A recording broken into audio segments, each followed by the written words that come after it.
All right, so today we're going to be talking about celebrating holidays inside of Realvolve, and going over a workflow that we have behind that, talking about some of the ins and outs of how that workflow works, and just making sure that that you guys are set up for best practices.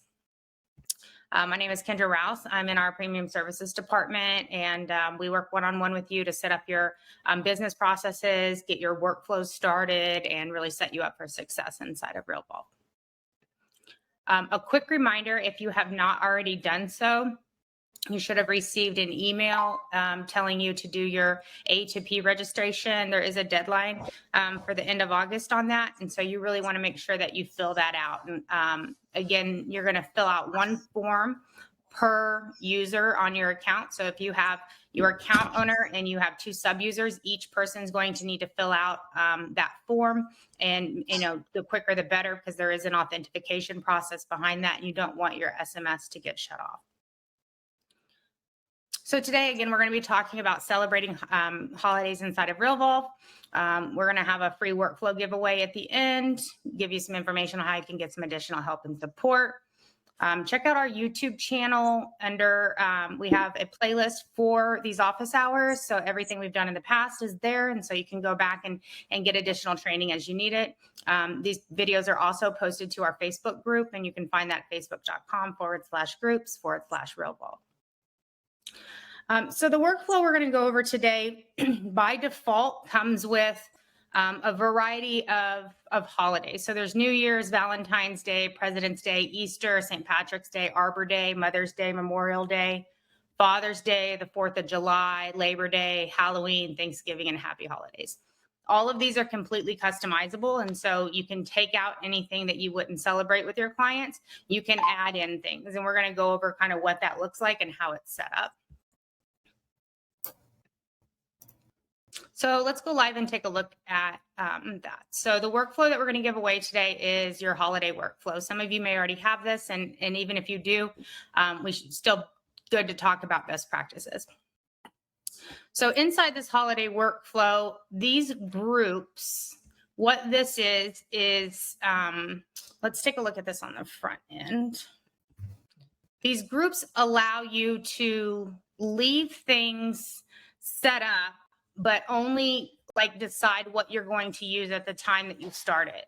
And so with an activity like this, where these activities are actually going in, and when they send, let's say, the St. Patrick's Day email, they're set up so that they're looking for specific tags, typically holiday, okay? And I'm going to go over this again, going a little fast, but basically I want you to kind of see how this looks on the front end. So what this email says is, when I send the St. Patrick's Day email, go in and send it to anybody with the tag of holiday. It's also, they are grouped out. And so in this case, St. Patrick's Day would have the group of St. Patrick's Day. And what this group does is, when you go to start this workflow, you're going to launch it on yourself. And the reason that you're going to launch it on yourself is because it's a tagged workflow. Tagged workflows are only launched one time, because what they do is they say, hey, at this time, go and look for anybody with this tag. This concept is very confusing for agents, but we kind of want to go over there to make sure that we have a really solid understanding. So if I launch the workflow and it says send the St. Patrick's Day email to anybody with the holiday tag, it's going to go in and say, hey, find me everybody with the holiday tag. Now, if you go in and launch that workflow again on one of your clients, it's going to do the same thing. It's going to say, hey, go in and look for anybody with the tag. And so if you're launching a tagged workflow on multiple people, you're inevitably sending multiple copies of emails and things like that, which you don't want to do, because one workflow ran under you can take care of anybody with that tag. And the reason we launch it on ourselves is for management, right? So if we've launched that workflow, it needs to change in the future. It needs to be stopped. Anything needs to be done with it. It's always best practices for any kind of tagged workflow to be started on yourself, so that you have an easy way to go and find them. So what these groups are doing when you go to start this holiday workflow is it's giving you the opportunity to say, I want to celebrate this, or I don't want to celebrate this. Now, if you say, I'm never going to celebrate Arbor Day, You don't need to come in here and deselect this. Now, what the groups are is it gives you the option to do it or not do it. So this is great for things that you want to make the decision at the time of launching.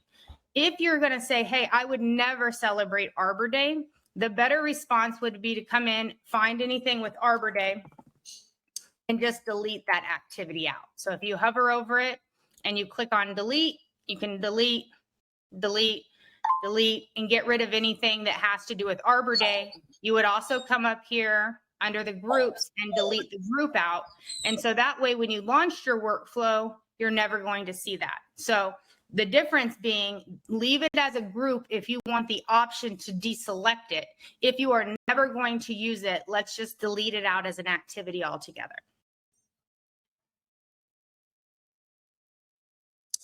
Now, the way that these are set up, this past activity option gives you have a few options. So by default, this workflow is set up as skips past due. The other options are allow past due and starts from next valid annual date. You would not want to do allow past due because by default, the holiday workflow is set up automatic, and we can change that. We'll go over how you do that. But let's think through the implications of that. If you change it to allow past due and you have something in here, let's take this example, this automatic Valentine's email that has already passed. If you change this to allow past due, it is going to celebrate those milestones that have already happened in the past. And you could, send your client anything that has already happened this year, New Year's, Mother's Day, anything like that, right? So this by default should say skips past due date, and you would just want to leave it as that for that reason. The other benefit of that is that you can leave these dates that are in the past, okay? Because the way that we set up these workflows is on a 3-year interval. So there's automation behind this. I could have came in here and said, okay, I'm going to create one Valentine's Day email, and I'm going to have it repeat every year on February 14th. The reason that we don't do that, and right here you say one of 3, because we have 3 different activities that repeat every 3 years, okay? And the reason for that is because if you had a yearly recurring Valentine's Day email, next year you would be sending that person the same email unless you had a task in place to remind you at the end of the year to come in and update all of your templates, okay? Which you can do that, but the reason that we set it up this way is it allows you to plan out 3 years worth of templates for each holiday and have them on a repeating. So some people don't mind. Let's say I send out a Valentine's Day email this year. That same email would be set up on the 4th year. So it would be a different email next year, a different email in the 3rd year. And then this first email would set to be recycled on the 4th year. And so you could just recycle your same templates or update them, as you have time. But this allows you to really plan out, put some automation in place, and have things set up. So first step, if you're setting up your holiday workflow, you want to go through and delete out anything that you are not going to do. Okay. Then you have to understand how these are set up. So let's take a look at the way this works. Now, let's see if any of these are together. All right, so as you see here, you'll see Valentine's Day, 1 of 3, 2 of 3, and 3 of 3. Everything has 3 different things. So one of the things that you'll need to do to launch this is do the templates. And those templates, we're going to click on templates. And we're going to type in 1RVH. And when you do that, you're going to see 1RVH1, 1RVH2, and 1RVH3. The difference is because 1 is for the 1st year, 2 is for the 2nd year, and 3 is for the 3rd year. Okay, so as you can see, these kind of follow the same pattern. You're going to have a banner here. You're going to have an image. If you wanted to change this image, you can click on it, select image, select upload, and you would just change the image. It's going to replace whatever's in here. You're welcome to leave it as it is. Each of these have some verbiage behind it. Now with that Chat GPT integration, you could highlight this and use your Chat GPT icon right here to come in. Once you've selected it, it's already highlighted, so include message would stay, and you could just say rewrite this, whatever this is, Easter message or something like that, when it is time for you to update these templates. We've got some automation in here. It's going to pull in your signature, and you're essentially going to go through and make sure that each one of these is some verbiage that you would send. A lot of these are going to use greeting, and so greeting by default is going to be the first name of the contact. If that person has a marriage association or relationship association, it is going to be the first name of both people. And so that is customizable inside of their contact record. And so you always want to think about your greeting when you're setting up your contacts, because that's what's going to be pulling into any information. So again, if I just created this contact and I come to personal details and I click on relationship status, by default, my greeting is here. So I would always want to change this if, say, this person had a nickname, or I would not address this person by whatever I put their first name into the system. You also want to pay attention to this because some people have a bad habit of using the first name to describe, Gary from church. Okay. So if you put Gary from church in the first name, then you need to understand that a lot of the automation behind the greeting is going to pull in Gary from church, and you definitely don't want to address people like that. So if I come in here and connect this relationship status, it is going to, by default, change the greeting. And so as you see here, as soon as I made this association, it changed how this is worded. Now notice, because I was in this contact record and I made the association to Anna to this contact record, that by default, it put the contact record that I was in as primary. And so maybe I wouldn't say Kendra and Anna, I would say Anna and Kendra. And so that's another thing that I would be paying attention to, but it made the primary association because of whose contact record I was in initially when I made that connection. So as you're going through here, you're going to see a lot of greetings. You're going to see a lot of signatures. You have the ability to change these templates as you want. And a couple ways you can access those. Like I said, you can come into templates. You can type in 1RVH. The other thing that you can do is access them directly from the workflow. And so what you're going to do on that is you're going to click this drop down. You're going to access this email. Under the action, it's actually where this email is being sent. As you can see, it's sending here automatically. Another thing that you may choose to do or not do is send this automatically or manually with preview. And that's up to you. So right now, by default, these are set up automatically. And so if you're going to do some editing, you may want to come in and change them manually and take a look at them before you send them. And so if I don't go into templates and type in 1RVH and hit search, I can also go into the individual activity and click on this preview button. When I do that, it's going to take me over to the specific template that's associated with that activity. I can update it and it will still make connection. So as you can see here, this is selected to update the last email date. And so what this is doing is it's saying, if I send this email out, go into whoever I sent it to and update inside of their last email date. Go ahead and update that for me automatically. So this is typically, if you're sending out an email, probably a good practice to have this enabled. Another option that you can do is if anybody tagged with, again, by default, this is going to say holiday. Okay. And so you need to think about how you're tagging your people. So because this goes in and says, hey, it's time to send the St. Patrick email, let's go in your database and look for anybody with holiday. It's going to be important that you have tagged anybody in your database that you want to receive holiday emails with the holiday tag. Now, it doesn't have to be holiday. It's going to be a lot easier probably if you're using this workflow to use holiday because it's already in place. The workflow knows to come in and look for anybody with that holiday tag. But this could be any of your tags. And if you want to change it, you're going to need to come into with and come right here, remove the holiday, and just select whatever tag that you want it to look for. Now, you could come in and say, I want you to look for multiple tags.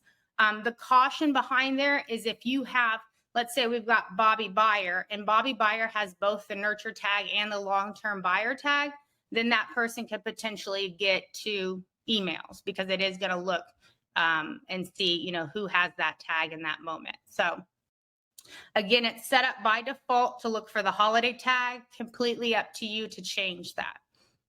Over here under repeat, the way that these are set up is to repeat yearly every 3 years. Because again, you've got 1 of 3, 2 of 3, and 3 of 3. And so since this workflow was started or set up to be launched in 2023, as long as you start this workflow sometimes this year and leave this so that it says skips past due, you do not need to mess with any of these scheduling. Now, what you're thinking about, you want to leave the year alone, but something that you want to do when you're editing this is take a look at the schedule. So we've went in and, made assumptions as to logical places that we would be sending these. So St. Patrick's Day, we've said March 17th. And so these activities by default are set up to send out every March 17th. I may want to send them out on the 15th or whatever, okay? It doesn't really matter, but I don't want to mess with the year because of the way the workflow's set up. I need my 1 of 3 to go out in 23. I need my 2 of 3 to go out in 24, and I need my 3 of 3 to go out in 25.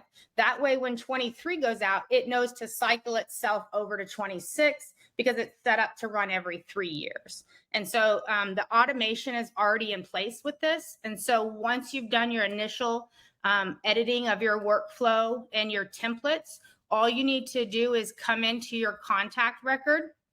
And again, we're going to go to your contact record so that you have you have the ability to track this workflow under activities and edit it in the future if you need to. Not edit it, stop it, or do whatever you need to have access to it. So once I've edited my templates, I'm going to come in, start workflow. I'm going to search for my holiday workflow. I'm going to hit next.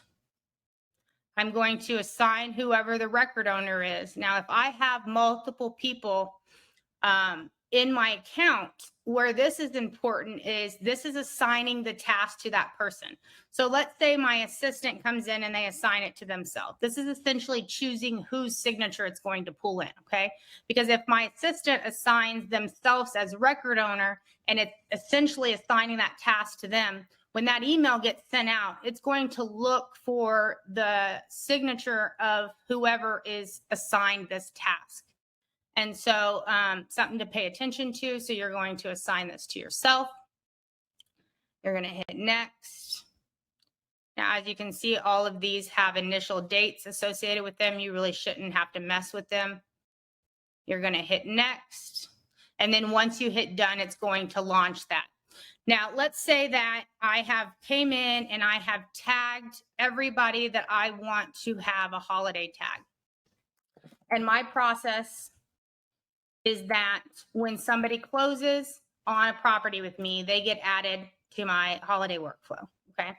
So I have a new client that was not originally tagged when I first started this workflow, but now they qualify, I want to celebrate holidays with them.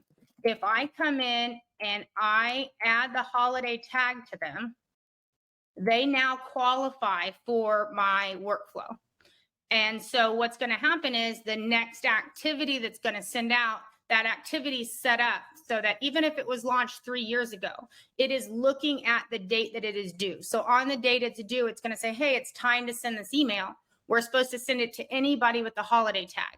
So even though this person just got this holiday tag today, they now qualify. They're going to be included in that mass email that's going to go out. Now, when that mass email goes out, it is sending individual emails that will log. As you can see here, this person got a happy Halloween email. They didn't get CC'd on with a bunch of everyone else. It actually pulled in their individual greeting. It sent them an individual email and it logged that email underneath their record. And it's going to do that for every single contact. Any questions so far?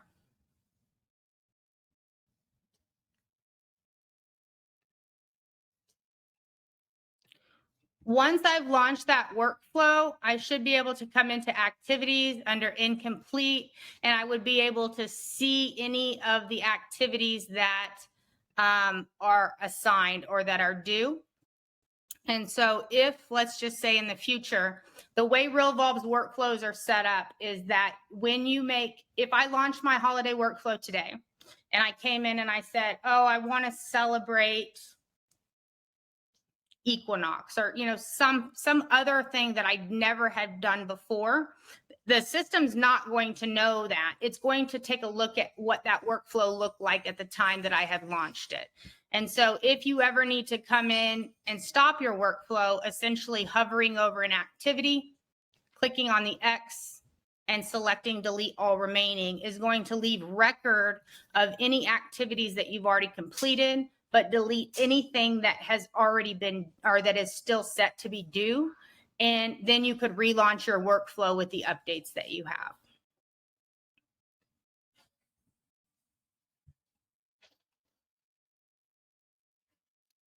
So some of you may already have this email or already have this workflow. We have done some upgrades and some revamping to it with the templates. So even if you're in our Navigator program or you've previously went through a Navigator program or you've purchased this workflow before, if you're on this call, we're going to give you a copy of this or make sure that you have the most up-to-date version of it. So if you are interested in getting a copy of this or having me check your account to make sure that you have these updated templates, because there has been a lot of revamping with the structure of these templates. So they're a little bit prettier than they used to be. And so just making sure that you have the most up to date. If you think you already have this, go ahead and put your email in the chat so I can either download this to your account. If you do not already have it, we're going to give it away for free. If you think you do already have it and you want me to check and make sure that you have the most up to date copy, go ahead and put your email in the chat as well.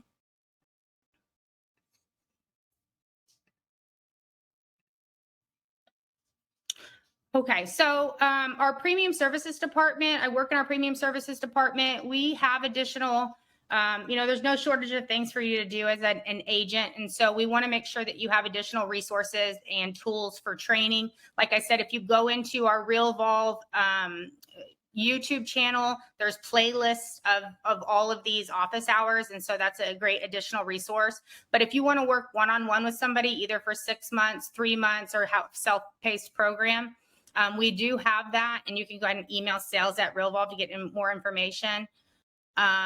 Next week's office hours is going to be your questions answered. And so if you have things that, you're currently working on, you'd like us to elaborate on, would be super helpful for us to focus on, you can go ahead and let us know. You can type it in chat. You can email me, Kendra@realvolve.com. And we really use those questions or a lot of themes that we're seeing and address our monthly question answered webinars behind kind of what we can help you with currently, and make sure that we leave enough time open for you to address kind of any questions that you may have. Additional office hours coming up, we're going to be talking about exploring niche markets in real estate. And so, really going granular on, how you're marketing to people and subcategorizing people so that, you're optimizing the effectiveness of your marketing. We're also going to be talking about building and maintaining a strong referral network.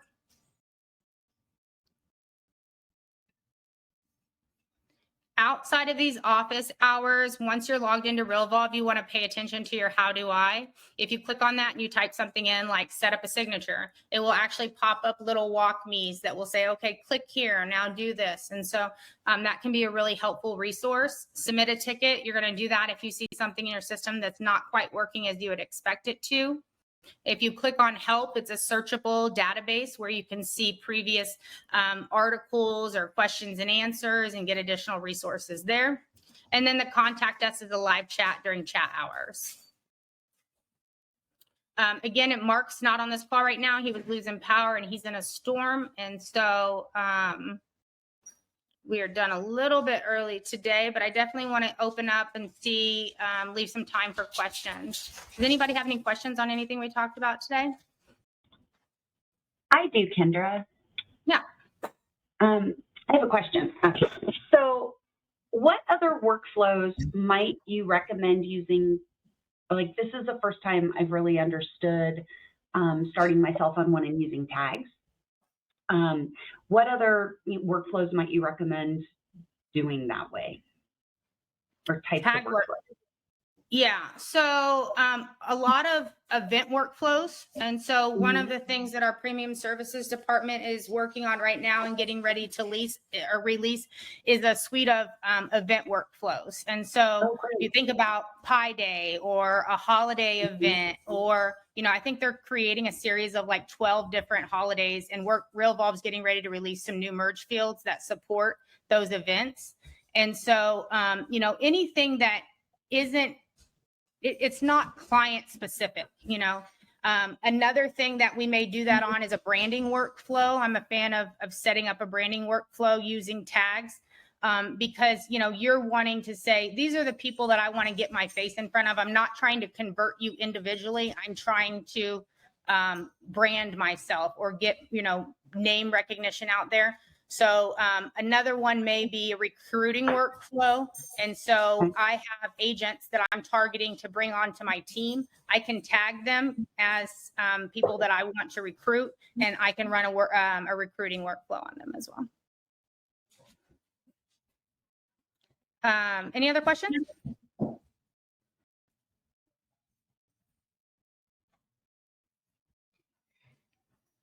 About that or anything? What's that? I said about that or anything at this point. Anything. So yeah, we always on these office hours, obviously, we want to bring you guys good content, but any of the time we're doing the Q&A, feel free to bring any topic and we can pivot and go over anything you guys want. What else you got? I am having, start again, on activities. An automatic email that is going out, it's showing up as an activity, but then it's not disappearing. But if we hit run, it's going to run a second time. So have I set that up wrong, or should it disappear? Sure. So if you go, and a couple things to do. Okay. So if an activity is set up to go out automatically, obviously we want to make sure it's set up correctly, but a few indications as to whether or not it actually went out is when you click on that activity and right next to where it says run, because if you click on an action right at the bottom, there should be a little check mark that you have to select to hit run. It should say the number of runs there. Right. And it does. It says 1 run. Mm-hmm. So that's your one indication as to whether that's ran or not. The other second place I would be looking is under notes and correspondence. If that email went out, it would have been logged there. Right. But it's still showing under the list of activities. Under incomplete? Yeah. Yeah. But it is logged under the notes and correspondence? Yes. Yeah. Okay. Yeah. Go ahead and email me the address or the contact record, and I'll look into that, because the system, that's not how it should be doing. Thanks, Kendra. Yeah, and I'll double check on all of those, and then I'll send it over. Okay. Yeah, sounds good. Yeah, I'll definitely look into that for you. Anybody else have anything? Or Nicole, did you have anything else? I did privately ask you a question. Okay. Sounds good. Something for this call, or you just need me to address it off the call? Is that what you're saying? I'm going to address it off the call. Okay, not a problem. I'll take a look at that. So again, if you guys think of anything between now and next week's office hours that you want addressed or you want to deep dive into, that time is really for, I don't understand this area, or I'd like to deep dive, deeper into this, or this would help me in this moment. And we can really take some time and get you guys the training that you need on any topic wherever you're at. So if you see anything or you have anything come up, just email me, Kendra@realvolve.com. Otherwise, if you put in your email to make sure you get that holiday workflow either updated or installed, we'll go ahead and get that in your account as well. Okay. If we don't have any additional questions, we'll go ahead and end a little bit early today. Again, Mark's in a storm, so hope he's doing okay. I think he's without power right now. I have a question. I do have another question, Kendra.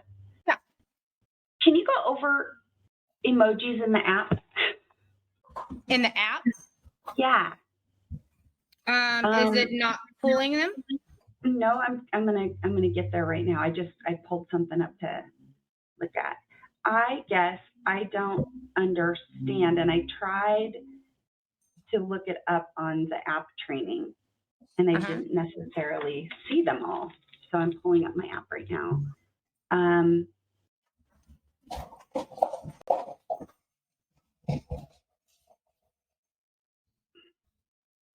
So let's see. Obviously, the star is priority. Is that correct? The star? Yeah, next to an activity on either one. Anytime there's a star next to it. It is. So there's different levels of priority behind that, and that is controlled through this priority level here. And so just to show everybody what you're talking about, any activity is going to have a default priority level. And so you can see that here. You can see that here. And so I can actually change the priority level. If I make it high, it is going to fill in that star all the way. The other option at the lowest, if I select none, is going to be the outline of a star. Low priority is going to be just the outline of a star. And so if you've set up your activities to do importance, then this is how you're going to do that. And that would reflect in the app or just regular on your desktop as well. Color indication is also another thing that can indicate priority. And that's going to be indicated in your status checkoff. So these two things can be an additional kind of advanced way for you to prioritize activities. All right. And then I'm trying to think if this was a question actually brought up to me by my broker. So I'm trying to make sure I get it. But I think that was it. I just had a couple of questions about that. There's also, there's arrows to go around. There's in a square on the app next to activities on my calendar. Okay, let me take a look at that. Underneath the star.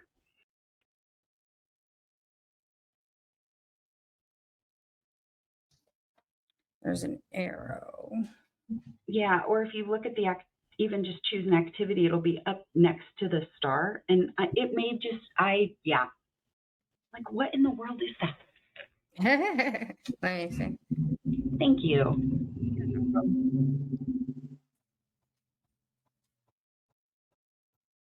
Just accessing an activity. Give me a moment.